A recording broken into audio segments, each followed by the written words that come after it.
वृत्ति प्रभाकर। वृत्ति प्रभाकर ग्रंथ में पेज नंबर 426 और 426 पेज के ऊपर 138 नंबर का शीर्षक है। ठीक है, तो देखिए भाई, वृत्ति रूप प्रत्यक्ष ज्ञान में उक्त अपरोक्ष के लक्षण की अव्याप्ति। ठीक है, जो ऊपर अद्वैत विद्याचार्य ने अपरोक्ष का लक्षण किया है, अपरोक्ष ज्ञान का लक्षण किया है, उसकी अव्याप्ति होगी। कहाँ पर? तो कह रहे वृत्ति रूप प्रत्यक्ष ज्ञान में, वृत्त्यात्मक जो प्रत्यक्ष ज्ञान, उसमें लक्षण नहीं जाएगा, कम पड़ेगा, अर्थात अव्याप्ति होगी। क्या लक्षण था उनका?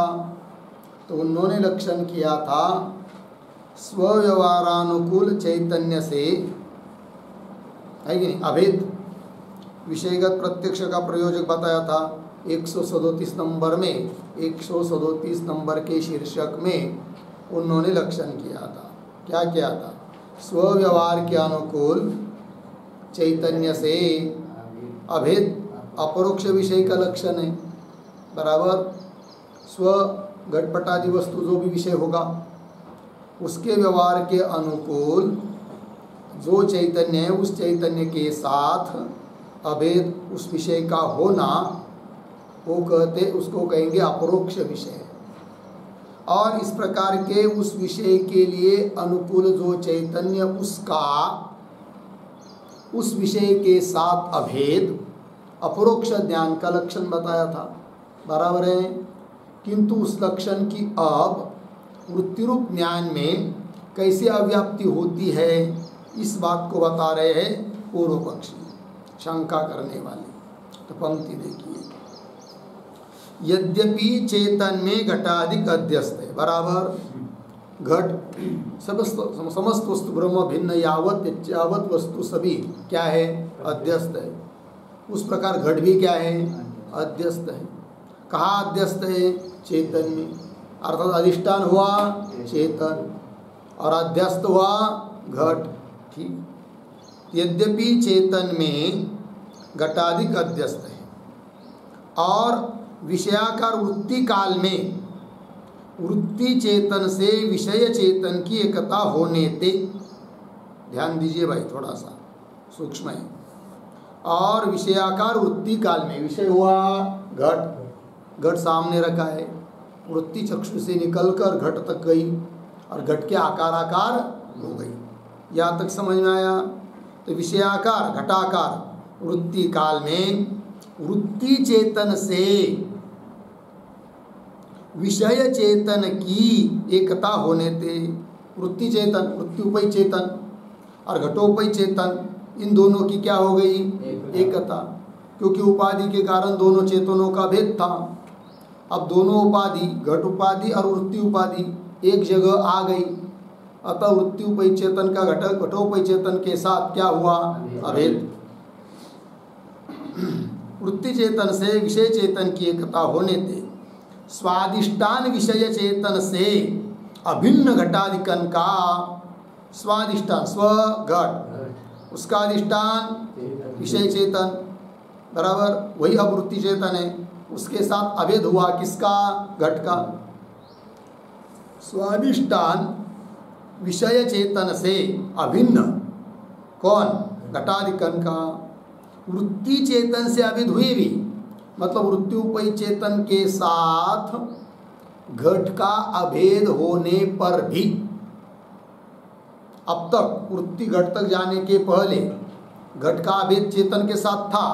कौन चेतन के साथ? घटोपय चेतन के साथ। अब घट तक वृत्ति गई, घट के आकार हो गई। ठीक है, अतः घटोपय चेतन और वृत्ति उपय चेतन एक हुआ।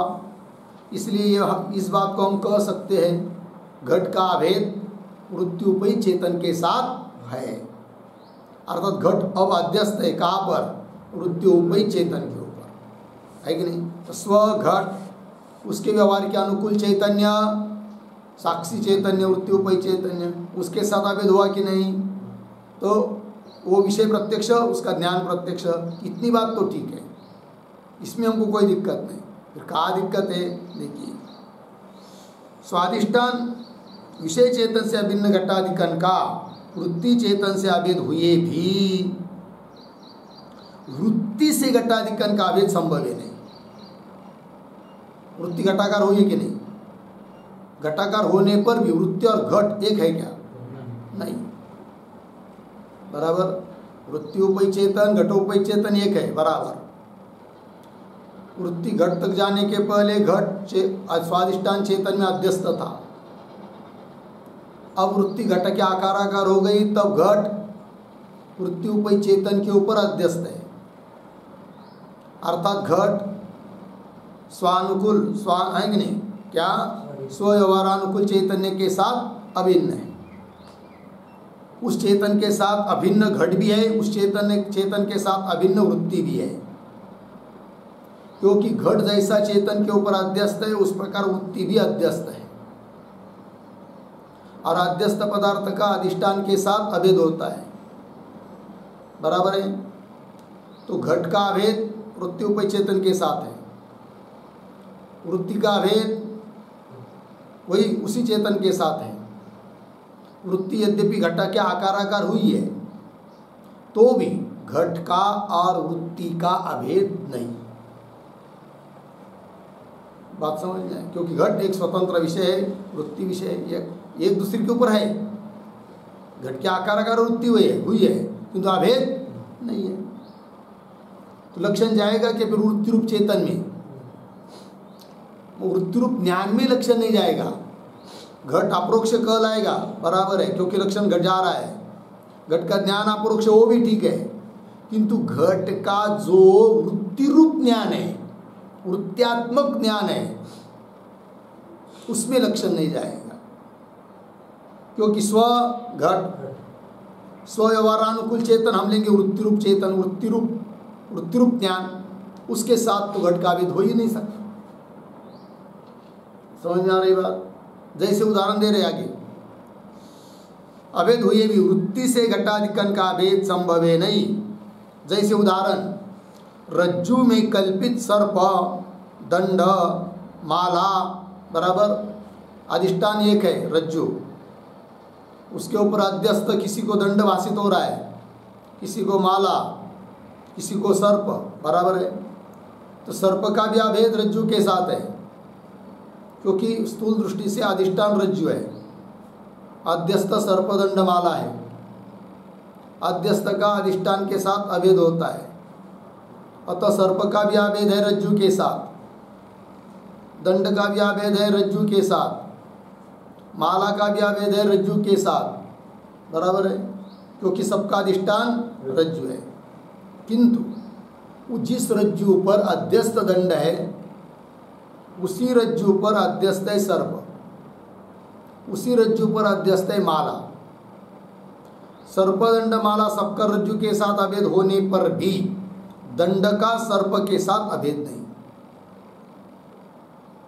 दंड का माला के साथ अभेद नहीं, माला का सर्प के साथ अभेद नहीं।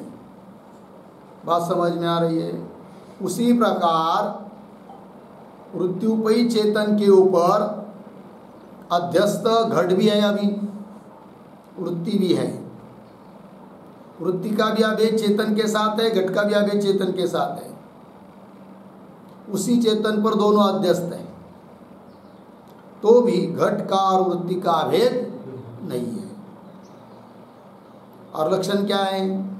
स्वव्यवहारानुकूल चैतन्य के साथ अभेद, स्वघट उसके व्यवहारानुकूल वृत्ति उपय चेतन के साथ अभेद है, इसलिए अपरोक्ष का लक्षण घट में जाएगा, किंतु वृत्ति रूप ज्ञान में लक्षण नहीं जाएगा, क्योंकि स्वघट उसके व्यवहार के अनुकूल चैतन्य, व्यवहार के अनुकूल चेतन हम लेंगे कौन? वृत्ति रूप चेतन, वृत्ति रूप ज्ञान, उसके साथ अभेद हो रहा है क्या?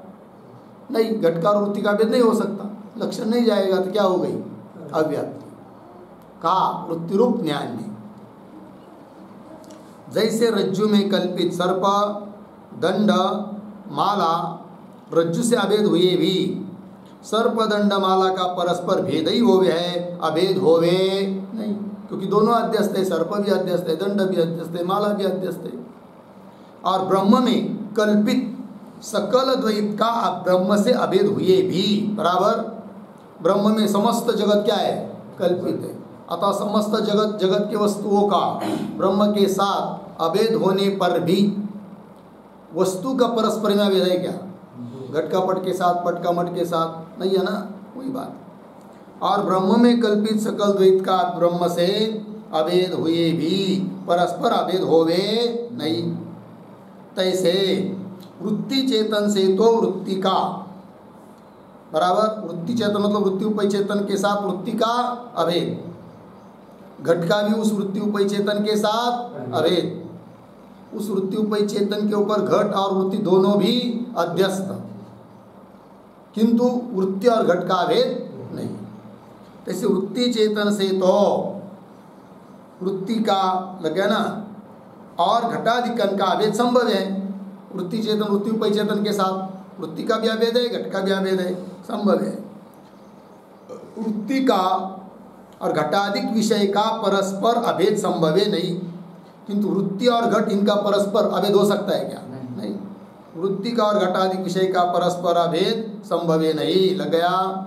याते, इसलिए वृत्तिरूप प्रत्यक्ष ज्ञान में उक्त लक्षण की क्या है, अव्याप्ति।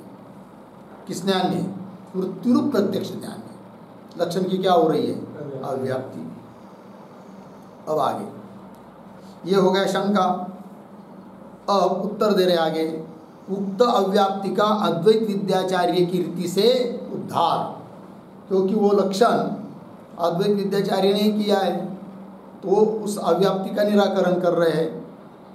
तथापि अद्वैत विद्याचार्य की रीति से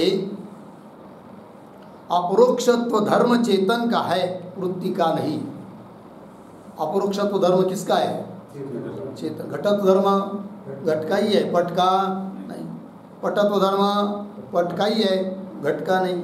उस प्रकार अपरोक्षत्व धर्म किसका है, चेतन का ही है, अन्य वस्तु का नहीं है।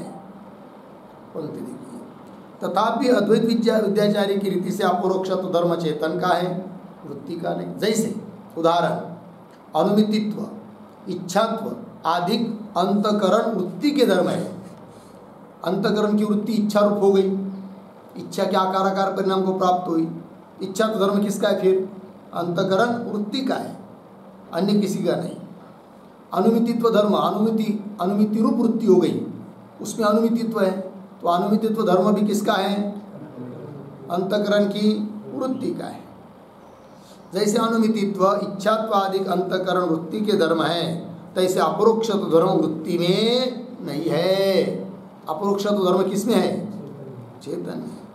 किंतु फिर वृत्ति में कभी कभी क्यों कहा जाता है अपरोक्ष वृत्ति करके, तो कारण बता रहे, किंतु विषयाकार वृत्ति उपहित चेतन का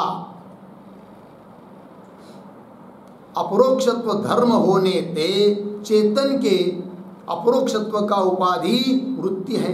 याते वृत्ति में अपरोक्षत्व का आरोप करके वृत्ति ज्ञान अपरोक्ष है, यह व्यवहार करे। बात समझ में आई। पंक्ति देखिए, किंतु विषयाकार वृत्ति उपहित चेतन का विषय घट, घट के आकार दो वृत्ति, वृत्ति गई ना घट तक, घट के आकार हो गई, तो विषयाकार वृत्ति उपहित, विषयाकार दो वृत्ति, उस वृत्ति उपहित चेतन का क्या धर्म है, अपरोक्षत्व धर्म है। धर्म होने ते चेतन के अपरोक्षत्व का, अपरोक्षत्व धर्म किसका है, चेतन का। तो अपरोक्ष कौन हुआ, चेतन। तो अपरोक्ष स्वरूप प्रत्यक्ष स्वरूप एक ही वस्तु है, वो कौन, अपना स्वस्वरूप चेतन, और उसका उपाधि है वृत्ति। अतः उपाधि में, वृत्ति में आरोपित है वो धर्म, कौन सा, अपरोक्ष। क्यों, कि अपरोक्ष जो चेतन उसकी उपाधि है वृत्ति, अतः वृत्ति में भी उस धर्म को बताया जाता है। वो कैसे, चेतन का उपाधि होने के कारण वृत्ति। वही देखिए, विषयाकार वृत्ति उपय चेतन का अपरोक्ष धर्म होने ते चेतन के अपरोक्षत्व का, मिल गया ना, उपाधि कौन है? वृत्ति है। या तो वृत्ति में अपरोक्षत्व का आरोप करके, यद्यपि वृत्ति में अपरोक्षत्व नहीं है किंतु अपरोक्ष है, ऐसा आरोप करके वृत्ति ज्ञान अपरोक्ष है यह व्यवहार करे। वस्तुतः वृत्ति में अपरोक्ष यह व्यवहार भी ठीक नहीं है और अपरोक्ष धर्म भी वृत्ति में ठीक नहीं है, वो सब चेतन का धर्म है। इस रीति से वृत्ति ज्ञान लक्षण है। हमारे लक्षण का, अपरोक्ष ज्ञान का जो लक्षण हमने किया है उस लक्षण का लक्ष्य वृत्ति ज्ञान नहीं है। वृत्ति ज्ञान लक्ष्य नहीं, या त्या व्याप्ति नहीं। लग गया ना? आगे, जो वृत्ति ज्ञान में अपरोक्षत्व धर्म इष्ट होवे, जो मतलब यदि वृत्ति ज्ञान में अपरोक्षत्व धर्म यदि इष्ट होता, इष्ट होवे और अपरोक्ष का लक्षण नहीं जावे, तब क्या होती? अव्याप्ति। तो अव्याप्ति होवे, वृत्ति ज्ञान लक्ष्य नहीं, किंतु वृत्त्युपयी चेतन ही लक्ष्य है। लक्ष्य कौन है? वृत्त्युपयी चेतन।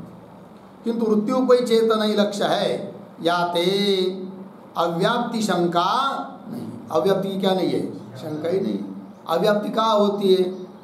लक्ष्य है, लक्षण नहीं जा रहा है, तब क्या होती है? अव्याप्ति। जो हमारा लक्ष्य ही नहीं है उसको लक्षण, उसमें लक्षण नहीं जा रहा है तो क्या दिक्कत है? कुछ नहीं। चेतन का धर्म अपरोक्षत्व मानने से ही सुखादिक ज्ञान में अपरोक्षत्व संभव है। बराबर, चेतन का धर्म है कौन? अपरोक्षत्व मानने से ही सुखादिक ज्ञान में क्या अपरोक्षत्व संभव, क्योंकि सुख और ज्ञान दो अलग चीज नहीं है। वृत्ति का धर्म अपरोक्षत्व माने तो सुखादि गोचर वृत्ति के अनंगीकार पक्ष में, क्योंकि सुख जो है वो स्वरूपभूत सुख जो है वो स्वरूपभूत है, उसके आकार आकार वृत्ति होती नहीं, क्यों? अंतःकरण का धर्म जो सुख है व्यवहारिक है कि नहीं, तो अंतःकरण का ही एक परिणाम विशेष होने से उसको ग्रहण करने के लिए वृत्ति मानी नहीं जाती। कुछ लोग मानते, कुछ लोग नहीं मानते, है कि नहीं? तो जो लोग वृत्ति नहीं मान रहे हैं उनके मत में फिर सुख अपरोक्ष है, ये व्यवहार ही नहीं होगा, क्योंकि सुख के आकार आकार वृत्ति है ही नहीं है। किंतु सुख में भी अपरोक्ष, सुख प्रत्यक्ष है, सबको मालूम है कि नहीं, तो अपरोक्ष व्यवहार हो रहा है। क्यों हो रहा है फिर? इसलिए कि वो अपरोक्षत्व धर्म चेतन का है और वो चेतन और सुख दो अलग नहीं है। वृत्ति का धर्म अपरोक्षत्व माने तो सुखादि गोचर वृत्ति के अनंगीकार पक्ष में साक्षी रूप सुखादि ज्ञान में, सुखादि ज्ञान कैसा है? साक्षी स्वरूप है, उसमें अपरोक्षत्व व्यवहार नहीं हुआ चाहिए, किंतु व्यवहार होता है। क्यों नहीं होना चाहिए? यह जब वृत्ति का धर्म अपरोक्ष मानेंगे तब, और उस सुख का कारण वृत्ति हो नहीं रही है तो अपरोक्ष सुख है, ऐसा व्यवहार नहीं होना चाहिए, जबकि होता है। अतः अपरोक्षत्व धर्म वृत्ति का नहीं है किंतु चेतन का है। पक्ष में साक्षी रूप सुखादि ज्ञान में अपरोक्षत्व व्यवहार नहीं हुआ चाहिए, या तो अपरोक्षत्व धर्म चेतन का है। लग गया? अपरोक्षत्व धर्म किसका है? चेतन का है, वृत्ति का नहीं। लग गया इतना? या तो अपरोक्षत्व धर्म चेतन का है, वृत्ति का नहीं। इसलिए लक्षण की अव्याप्ति होती है, यह प्रसंग ही उठता नहीं है। हो गया? आगे चलते हैं। उक्त पक्ष में शंका। अब जो अद्वैत विद्याचार्य का मत है उस पर और शंका की जा रही है, ठीक है? वो क्या है? या पक्ष में यह शंका है क्या? संसार दशा में भी जीव का ब्रह्म से अभेद होने थे, हमेशा अभेद है। कब? किसका? जीव और ब्रह्म का हमेशा क्या है? अभेद। संसार दशा में मतलब ज्ञान होने के पहले भी कभी भेद हुआ ही नहीं जीव और परमात्मा का, है कि नहीं? किंतु हम लोगों ने उसको छोड़कर शरीर आदि को पकड़ लिया, इसलिए अपने को परिच्छिन्न मानकर संसार दशा में आ गए।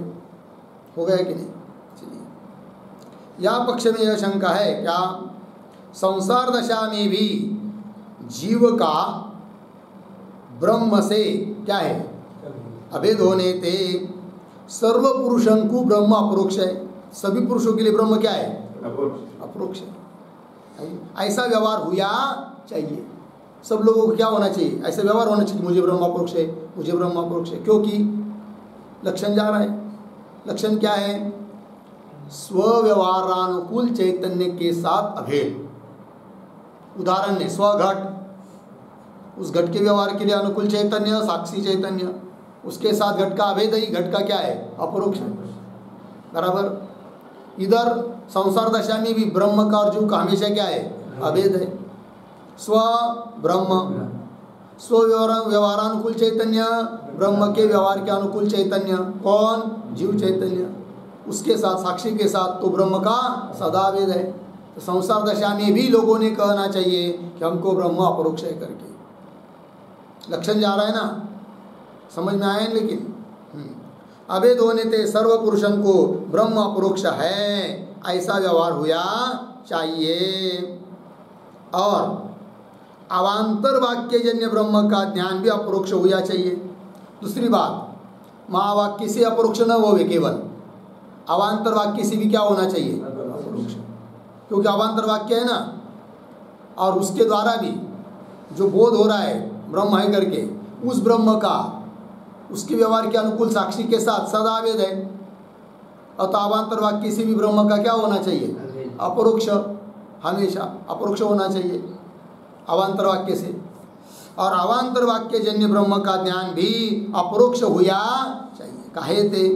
अवान्तर वाक्य जन्य, अवान्तर वाक्य से जन्य क्या? वृत्त्युपहित साक्षी चेतन का ब्रह्म रूप विषय अभेद है। वृत्त्युपहित साक्षी चेतन का ब्रह्म के साथ क्या है? अभेद। तो स्व व्यवहारानुकूल चैतन्य के साथ अभेद हो गया, तो अवान्तर वाक्य से भी ब्रह्म का अपरोक्ष ज्ञान होना चाहिए। ये दोष आ रहा है इस मत में। वृत्त्युपहित साक्षी चेतन का ब्रह्म रूप विषय अभेद है, लग गया? ये शंका हुई। उत्तर दे रहे तथापि, उत्तर क्या? आगे उक्त शंका का समाधान, तथापि यह समाधान है, मिल गया? क्या है भाई? स्वव्यवहारानुकूल चेतन से अनावृत्त विषय का अभेद तो अपरोक्ष विषय का लक्षण है। बस थोड़ा बदल दिया। अभी तक क्या था? स्वव्यवहारानुकूल चैतन्य के साथ विषय का अभेद, इतना ही था। बराबर है कि नहीं? स्व घट, स्वव्यवहार घट का व्यवहार, उसके लिए अनुकूल चेतन साक्षी चेतन, उसके साथ अभेद, वही अपरोक्षता कही थी ना। अब थोड़ा बदल कर दिया। क्या कर दिया? स्वव्यवहारानुकूल चैतन्य के साथ, चैतन्य से अनावृत्त विषय का अभेद चाहिए। विषय का अभेद ठीक है, कोई भी विषय का नहीं, कैसा विषय चाहिए? अनावृत्त विषय। अब घट क्या अपरोक्ष में घट जाएगा? स्व घट, उसके व्यवहारानुकूल चेतन, वृत्त्युपहित चेतन, उसके साथ घट का अभेद है ना। और वो घट कैसा है उस समय? अनावृत्त, क्योंकि घट तक वृत्ति गई है, उस वृत्ति ने घट के ऊपर जो आवरण है उसका नाश कर दिया है। अनावृत्त घट के साथ क्या है फिर? अभेद है। बराबर है कि नहीं? चेतन से अनावृत्त विषय का अभेद तो अपरोक्ष विषय का लक्षण है। और अनावृत्त विषय से स्वव्यवहारानुकूल चैतन्य का अभेद अपरोक्ष ज्ञान का लक्षण है। बस इधर का उधर, उधर से उधर। पहले वाक्य में क्या है? चेतन से, चेतन के साथ अनावृत्त विषय का अभेद, चेतन से अनावृत्त विषय का अभेद, ये लक्षण अपरोक्ष विषय का लक्षण। और इस चेतन का अनावृत्त विषय के साथ अभेद अपरोक्ष ज्ञान का लक्षण। और अनावृत्त विषय से स्वव्यवहारानुकूल चेतन का अभेद अपरोक्ष ज्ञान का लक्षण है। लग गया?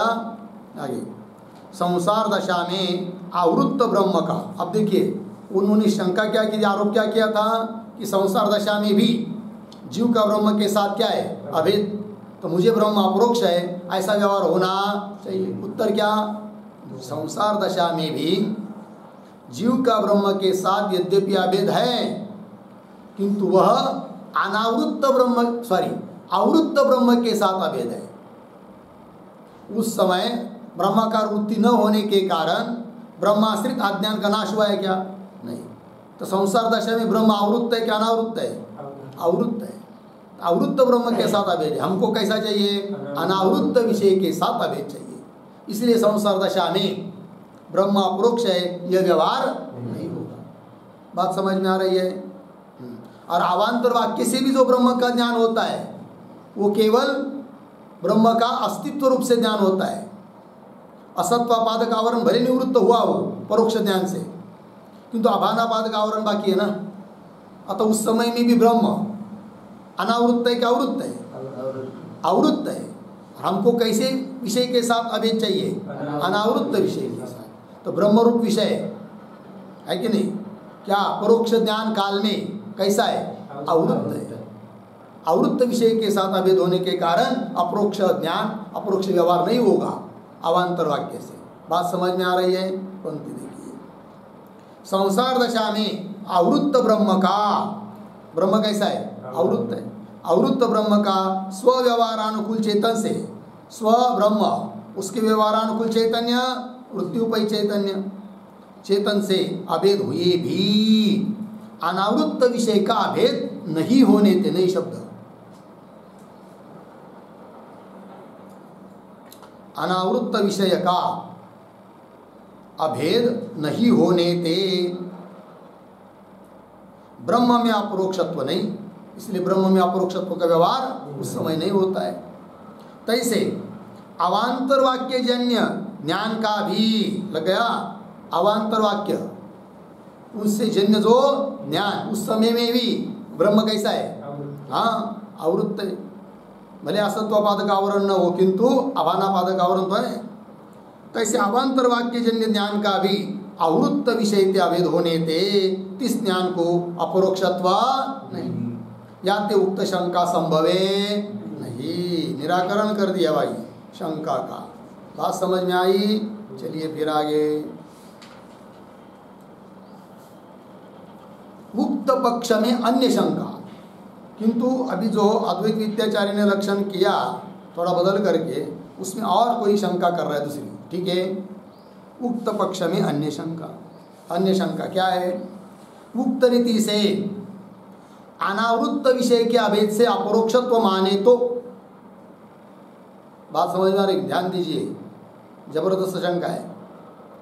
क्या ही पूर्व पक्षी बोल रहा है अद्वैत विद्याचार्य को, आपने अभी क्या कहा?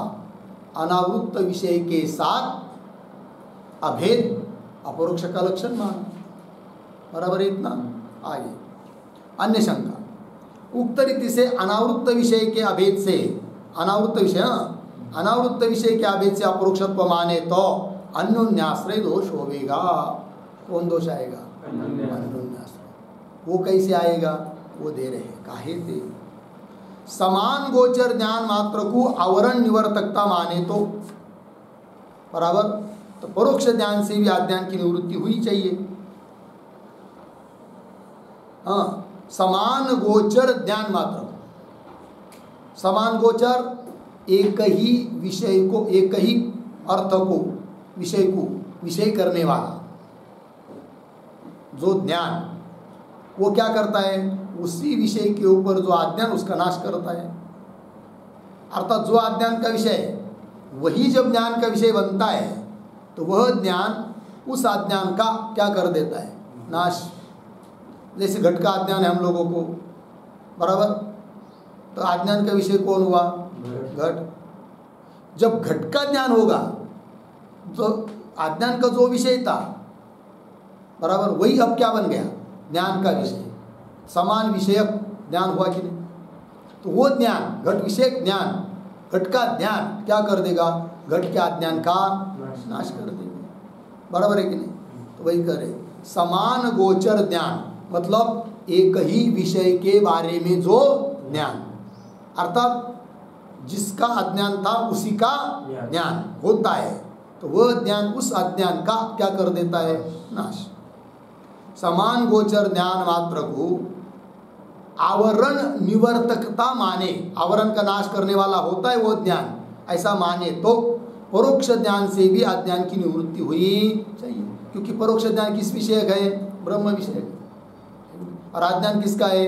ब्रह्म का है। तो उस ज्ञान ने, भले वो परोक्ष ज्ञान ही क्यों न हो, तो उसके द्वारा अज्ञान का क्या होना चाहिए? नाश।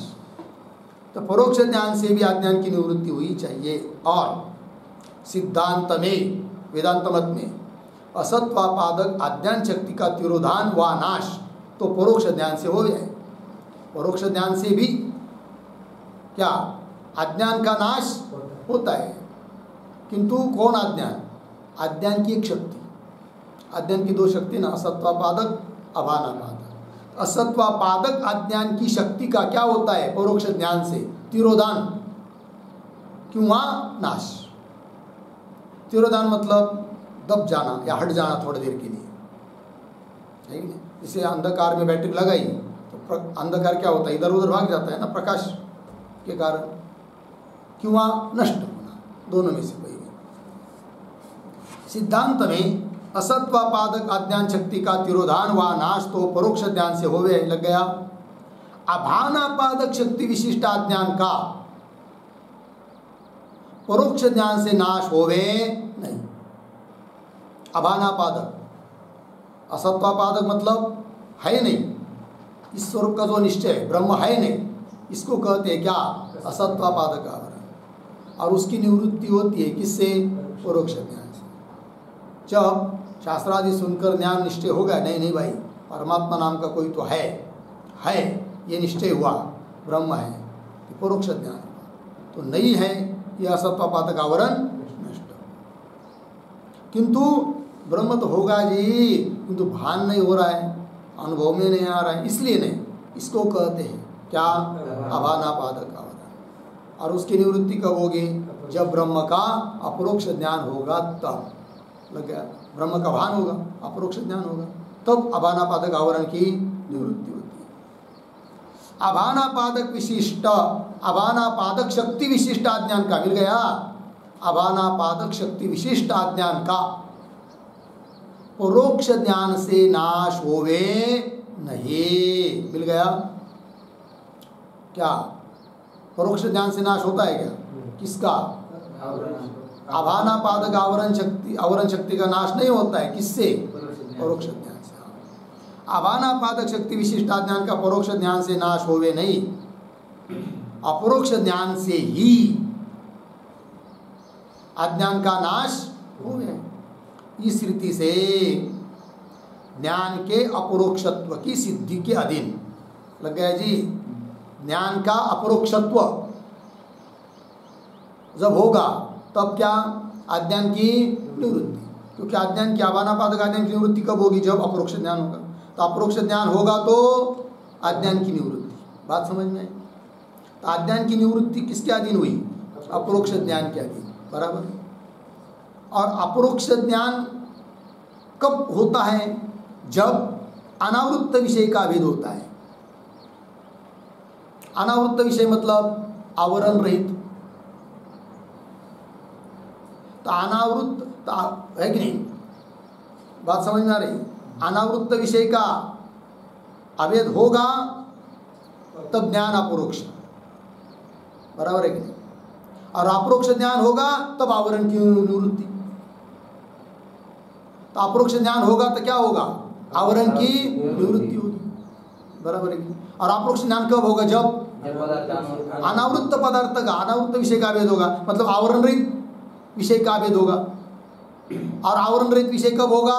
जब अपरोक्ष ज्ञान होगा। इसको क्या कहेंगे? अन्योन्यास। अपरोक्ष ज्ञान सिद्ध करने के लिए अनावृत्त पदार्थ का भेद चाहिए, और अनावृत्त पदार्थ करने के लिए अपरोक्ष ज्ञान चाहिए। इसके लिए वो चाहिए, उसके लिए वो चाहिए, इसी को कहते हैं क्या? अन्योन्याश्रय। बात समझ में आ रही ना? इस रीति से ज्ञान के अपरोक्षत्व की सिद्धि के अधीन अज्ञान की निवृत्ति और अनावृत्त विषयते, अनावृत्त विषय के साथ स्वव्यवहारानुकूल चेतन का भेद हुआ, ज्ञान का अपरोक्षत्व लक्षण कहने थे। तब ज्ञान का अपरोक्ष होता है, कहने थे। अज्ञान निवृत्ति के अधीन ज्ञान के अपरोक्षत्व की सिद्धि। जब अज्ञान निवृत्त होगा ज्ञान अपरोक्ष होगा, जब ज्ञान अपरोक्ष होगा तब अज्ञान की निवृत्ति होगी। तो क्या हुआ? अन्योन्याश्रय। कहने थे अज्ञान निवृत्ति के अधीन ज्ञान के अपरोक्षत्व की सिद्धि कही जाते अन्योन्याश्रय दोष है। हो गया। अब आगे उक्त शंका का समाधान। अभी शंका का भी क्या कर रहे? समाधान कर रहे। कौन? अद्वैत विद्याचार्य, कोई भी नहीं। ठीक है ना, क्योंकि उन्हीं का है ना वो सब लक्षण। चलिए आगे, ता उक्त शंका का समाधान। ता का यह समाधान है, यद्यपि पूर्वोक्त रीति से अज्ञान निवृत्ति की ज्ञान के अपरोक्षत्व में अपेक्षा है। बात लगी, अज्ञान निवृत्ति की ज्ञान के अपरोक्षत्व में, तो ज्ञान अपरोक्ष होने के लिए अपेक्षा है किसकी? अज्ञान की निवृत्ति की। ध्यान दीजिए भाई, ज्ञान के अपरोक्षत्व में, ज्ञान अपरोक्ष सिद्ध होने में अपेक्षा है किसकी? अज्ञान की निवृत्ति की, बराबर। और अज्ञान निवृत्ति के लिए अपेक्षा है किसकी? अपरोक्ष ज्ञान की। तो क्या हुआ? अन्योन्याश्रय। पंक्ति लग रही ना, पंक्ति की, यद्यपि पूर्वोक्त रीति से अज्ञान निवृत्ति की, ध्यान दीजिए, ज्ञान के अपरोक्षत्व में अपेक्षा है। अज्ञान निवृत्ति की, अर्धविराम, थोड़ा सा स्वल्प विराम दीजिए। अज्ञान निवृत्ति की ज्ञान के अपरोक्षत्व में अपेक्षा है, बराबर। तथापि, है कि नहीं? एक बाजू तो मान लिया, दूसरी बाजू नहीं मान रहे। पहली बाजू कौन मानी? ज्ञान का अपरोक्षत्व सिद्ध होने में अज्ञान की निवृत्ति की अपेक्षा है, बराबर। तथापि अज्ञान की निवृत्ति में क्या कहा था ऊपर? अपरोक्ष ज्ञान की अपेक्षा, ऐसा नहीं है। फिर अज्ञान निवृत्ति कैसी होगी? जरूरत नहीं अपरोक्ष ज्ञान की, फिर किससे होगी? तब कह रहे तथापि अज्ञान की निवृत्ति में अपरोक्षत्व की अपेक्षा नहीं। यदि अज्ञान की निवृत्ति में अपरोक्षत्व की, अपरोक्ष ज्ञान की अपेक्षा होती, तब क्या होता? अन्योन्याश्रय, किंतु अपेक्षा नहीं। फिर बोलेंगे भाई, अज्ञान निवृत्ति में अपरोक्ष की अपेक्षा नहीं, अपरोक्ष ज्ञान की, तो अज्ञान की निवृत्ति किससे होगी? फिर बताओ, यदि और किसी से हो पाएगी तब तो अन्योन्याश्रय दोष नहीं आएगा। तब करे काहे थे? ज्ञान मात्र से अज्ञान की निवृत्ति माने तो परोक्ष ज्ञान से भी अज्ञान की निवृत्ति हुई चाहिए। ज्ञान मात्र से, इच्छा जो भी कोई ज्ञान होता है सबसे अज्ञान की निवृत्ति होती है, ऐसा माना है क्या? नहीं। और ऐसा मानेंगे तो परोक्ष ज्ञान से भी अज्ञान की निवृत्ति होनी चाहिए, होती है क्या? नहीं। ज्ञान मात्र से अज्ञान की निवृत्ति माने तो परोक्ष ज्ञान से भी अज्ञान की निवृत्ति हुई चाहिए। लग गया? होती तो नहीं। इस दोष के परिहार के अर्थ, इस दोष को निवृत्त करने के लिए क्या अर्थ? परिहार के अर्थ, परिहार के लिए अपरोक्ष ज्ञान से अज्ञान की निवृत्ति कही, है कि नहीं? अपरोक्ष ज्ञान से, परोक्ष ज्ञान से नहीं हो रही ना, अपरोक्ष ज्ञान से क्या कही? अज्ञान की निवृत्ति कही, किंतु उसमें दोष आया। कौन सा? अन्योन्याश्रय। तामे अन्योन्याश्रय दोष हो गया है। याते, फिर अब क्या करेंगे? अलग कोई मार्ग निकालेंगे। तब कह रहे याते ज्ञान मात्र से अज्ञान की निवृत्ति और अपरोक्ष ज्ञान से अज्ञान की निवृत्ति नहीं कहे। दोनों भी बात नहीं मानना है। ज्ञान मात्र से अज्ञान की निवृत्ति होती है, यह भी मान्य नहीं। और यदि ज्ञान मात्र से अज्ञान की निवृत्ति माने तो परोक्ष ज्ञान से भी फिर अज्ञान की निवृत्ति होनी चाहिए, होती है क्या? नहीं। तो पहला नियम, ज्ञान मात्र से अज्ञान की निवृत्ति मान्य नहीं, ठीक। और अपरोक्ष ज्ञान से अज्ञान की निवृत्ति नहीं, अपरोक्ष ज्ञान से भी नहीं है क्या? अज्ञान की निवृत्ति, ठीक है। अपरोक्ष ज्ञान से अज्ञान की निवृत्ति नहीं कहे, किंतु फिर कैसा कहेंगे? अज्ञान की निवृत्ति किससे मानेंगे? तब करें किंतु प्रमाण की, है ना, वाली के प्रमाण की, किंतु प्रमाण की महिमाते, मिल गया ना? प्रमाण का, प्रमाण पर जोर दे रहे अभी। किंतु प्रमाण की महिमाते, जहाँ विषयते ज्ञान का तादात्म्य संबंध हो रहे, प्रमाण की महिमा से, जहाँ पर विषय के साथ ज्ञान का क्या होता है? तादात्म्य होता है। तादात्म्य संबंध होवे, तिस ज्ञान से अज्ञान की निवृत्ति होवे, बस ऐसा करेंगे। और प्रमाण महिमाते बाह्य इंद्रियजन्य घटाधिकन का, प्रमाण की महिमा से बाह्य इंद्रिय, चक्षुरादि इंद्रिय, घटाधिक, उनके साथ प्रमाण महिमाते बाह्य इंद्रियजन्य घटाधिकन का ज्ञान विषय ते तादात्म्य संबंध वाला होवे है। और शब्दजन्य ब्रह्म ज्ञान भी प्रमाण की महिमाते शब्दजन्य ब्रह्म ज्ञान भी महावाक्य रूप प्रमाण की महिमा थी विषय से तादात्म्य संबंध वाला हो गए, या तो उक्त उभय ज्ञान से अज्ञान की निवृत्ति हो गई। तो क्या तात्पर्य निकाला कि प्रमाण के महिमा से जहाँ पर क्या प्रमाण की महिमा से जहाँ पर विषय के साथ ज्ञान का तादात्म्य होता है वहाँ पर ही उस ज्ञान से अज्ञान की क्या होती है, निवृत्ति। ये नहीं कहेंगे अब हम कि अपरोक्ष ज्ञान से अज्ञान की निवृत्ति, ऐसा नहीं कहेंगे, क्योंकि अपरोक्ष ज्ञान से अज्ञान की निवृत्ति कहेंगे तो अन्योन्याश्रित दोष आता है ना। फिर वैसा नहीं कहेंगे, क्या कहेंगे, प्रमाण की महिमा से जहाँ पर विषय के साथ ज्ञान का तादात्म्य होता है वहीं पर ही उस ज्ञान से अज्ञान की क्या होती है, निवृत्ति होती है। बराबर। या तो उक्त उभय ज्ञान से अज्ञान की निवृत्ति होवे लग गया। यद्यपि सर्व का उपादान ब्रह्म होने थे, सबका उपादान कारण कौन है, ब्रह्म होने थे, ब्रह्म गोचर सकल ज्ञानों का तादात्म्य संबंध है। ब्रह्म गोचर, ब्रह्म है विषय जिसका ऐसा ज्ञान, चाहे वो परोक्ष ज्ञान हो चाहे अपरोक्ष ज्ञान हो, सकल ज्ञानों का तादात्म्य संबंध है किसके साथ, ब्रह्म के साथ। या ते अनुमिति रूप ब्रह्म ज्ञान थे, है कि नहीं, सभी ज्ञान ना, अनुमिति रूप ब्रह्म ज्ञान थे, वह अवान्तर वाक्य जन्य ब्रह्म के परोक्ष ज्ञान थे भी अज्ञान की निवृत्ति हुई चाहिए। होती है क्या, नहीं होती है ना। नहीं तो अनुमान करेंगे अज्ञान निवृत्त होगा ब्रह्म विषय, ऐसा हो पाता, तो ऐसा तो नहीं है। तथापि उक्त ज्ञान का विषय ते तादात्म्य संबंध है। बराबर। वो जो अनुमिति आदि ज्ञान बताया ना उसका, उसके विषय के साथ क्या है, तादात्म्य संबंध। ज्ञान का विषय के साथ तादात्म्य संबंध है। सो विषय की महिमा है जी। जैसे अनुमिति ज्ञान है और अवान्तर वाक्य परोक्ष ज्ञान है, उसका ब्रह्म के साथ तादात्म्य संबंध है, मानते हैं हम, किंतु वो प्रमाण की महिमा से नहीं है, किंतु विषय की महिमा से है। विषय जो ब्रह्म है कि नहीं, वो कैसा है, व्यापक है, सबका अधिष्ठान है, अतः उसके साथ उस ज्ञान का क्या है, तादात्म्य है। तो विषय की महिमा से, न कि प्रमाण की महिमा से। सो विषय की महिमा ते है, प्रमाण की महिमा ते नहीं। लग गया। काहे थे महावाक्य ते जीव ब्रह्म के अभेद गोचर ज्ञान होवे। बराबर। महावाक्य तत्वमसि वगैरह, उससे जब जीव ब्रह्म का अभेद को विषय करने वाला ज्ञान उत्पन्न होता है, ध्यान दीजिए, महावाक्य ते जीव ब्रह्म के अभेद गोचर ज्ञान होवे, ताका विषय से तादात्म्य संबंध है। ताका मतलब उस ज्ञान का, महावाक्य से उत्पन्न हुए ज्ञान का विषय के साथ ब्रह्म के साथ क्या है, तादात्म्य संबंध तो प्रमाण की महिमा है, क्योंकि महावाक्य से वो अभेद गोचर ज्ञान उत्पन्न हुआ है, प्रमाण की महिमा कहे। अन्य ज्ञान का ब्रह्म से तादात्म्य संबंध है, सो ब्रह्म को व्यापकता होने थे। बाकी के ज्ञान का भी ब्रह्म के साथ क्या है, तादात्म्य, किंतु वह ब्रह्म व्यापक होने के कारण, अर्थात विषय की महिमा से, प्रमाण की महिमा से नहीं।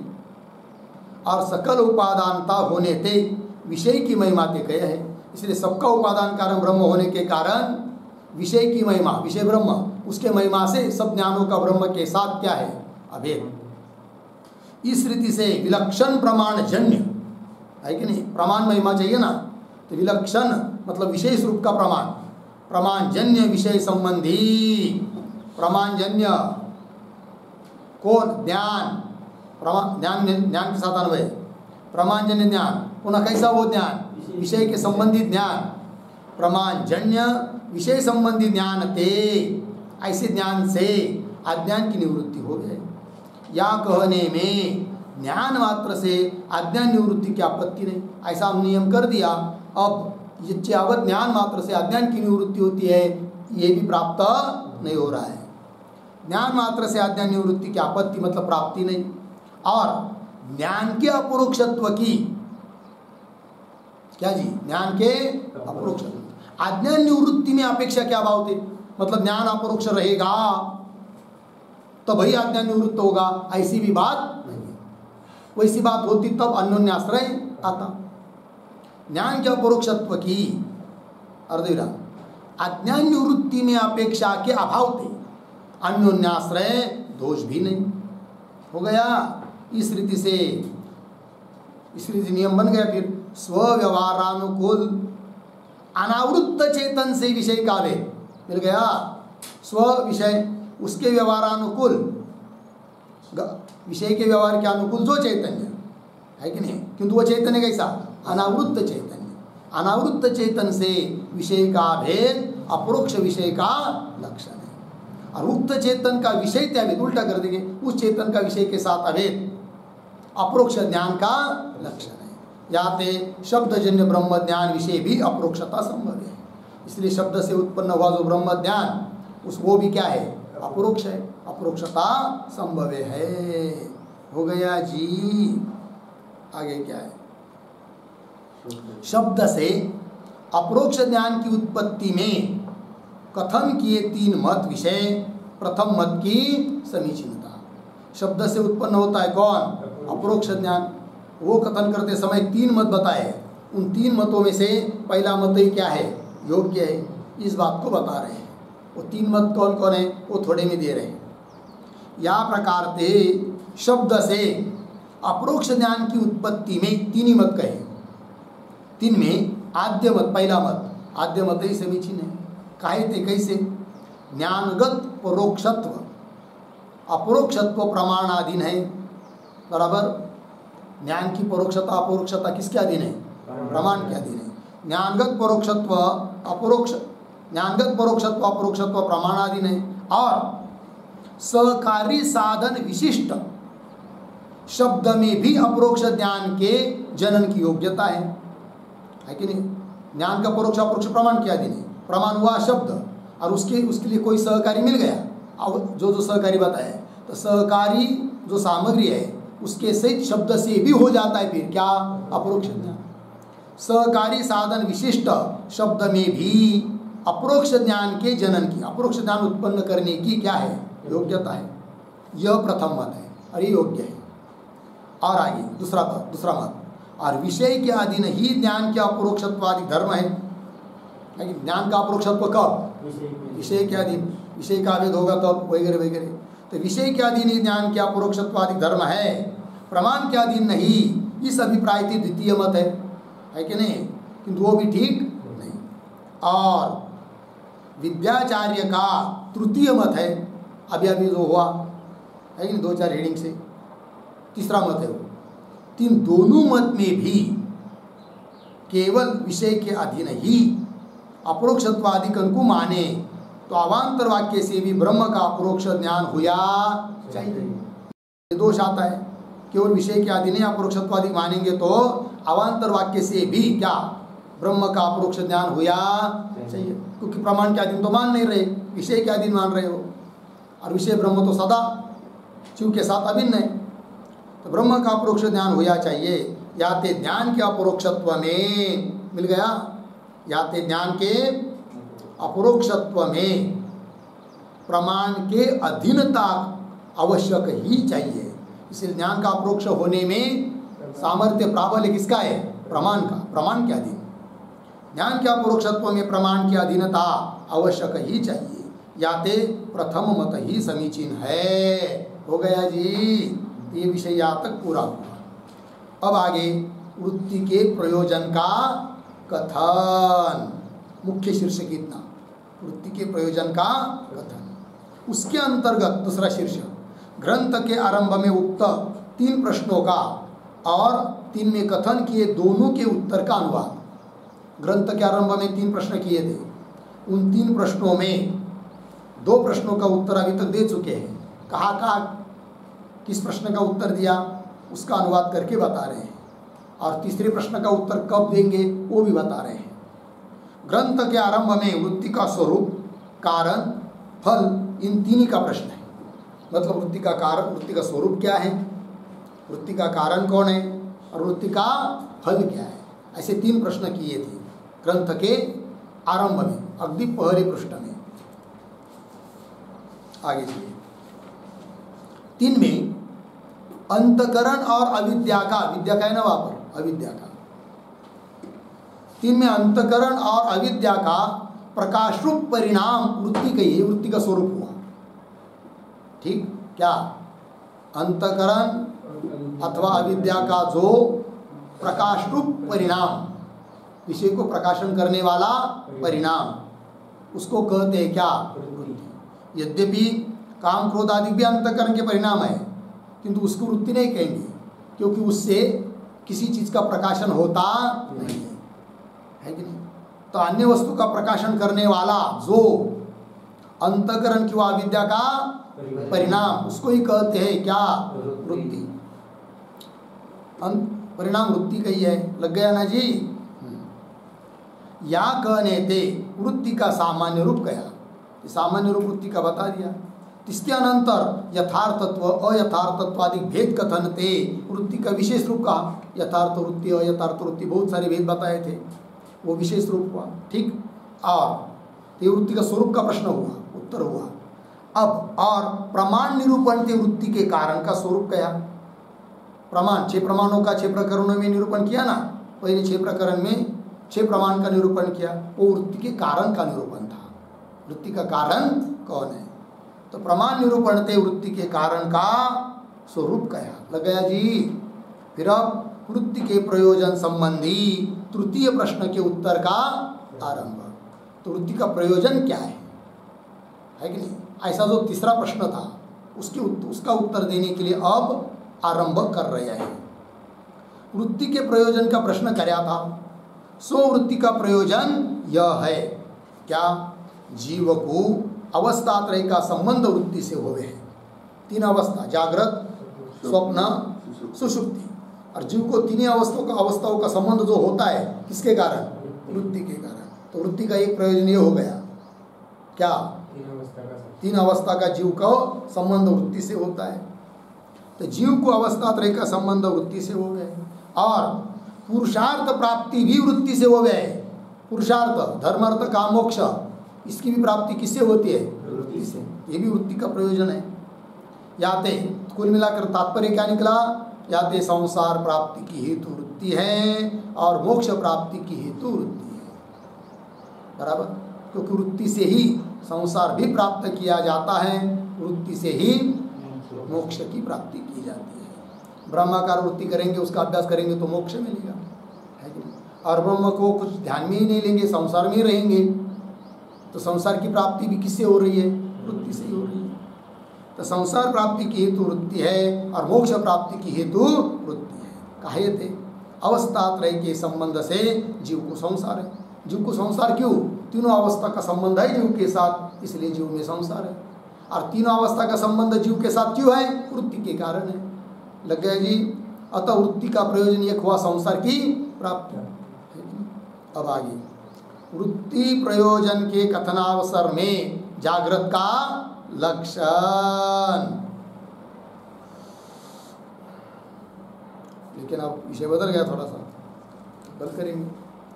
ओम पूर्णमदः पूर्णमिदं पूर्णात् पूर्णमुदच्यते पूर्णस्य पूर्णमादाय पूर्णमेवावशिष्यते। ओम शांति शांति।